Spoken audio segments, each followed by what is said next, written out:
提着采茶机77岁的林文金和儿子在6公顷的茶园里来回采收茶茎。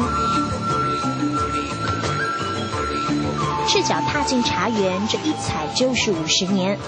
老家在新竹北埔的林文金，20多岁在桃园买下一块地，开始他的种茶人生。做农的大部分就是打赤脚，我们从年轻就打赤脚习惯了。赤脚进土，林文金更因为不撒农药，因为要做有机，50年来弯腰除草，不假他人之手。如今开设小型茶工厂，就专门栽培有机茶，而碰风茶更是林文金的得意之作，时常获奖，今年又再次获得特等奖的殊荣。看你的耐心啊，你的技术做出来的东西，如果好啊，必定就会成功。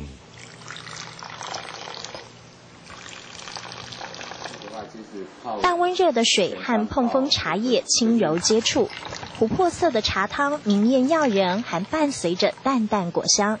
这是碰风茶的迷人之处，靠着小绿叶蝉吸取叶脉产生酵素，泡出散发甜味、入口回甘的特殊口感。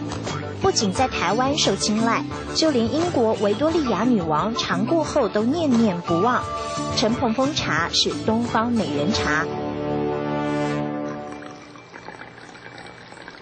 东方美人茶跟一般的乌龙茶比较不一样，它是因为嫩采，那所以叶子比较嫩。那你如果用滚烫的开水去冲它的话，容易烫伤它，而不易泡出它的口感跟香气出来。碰风茶的美好，父子俩点滴传承外，还有做父亲的客家应景精神，增强了儿子林和春的信念。为了要把茶叶做得更好，连一些小细节他都去注意到，你就会发现说，他是真的有在用他的生命去点亮这个行业，所以就会更加的去算是敬佩他这样的做法吧。那你看了自然而然你会想说，我也希望让我的小孩子来看到这一块。荣耀国际，却也懂得深耕最初的起点。不撒农药的碰风茶是林文金的骄傲，也是客家的坚持。茶叶就是这样的东西。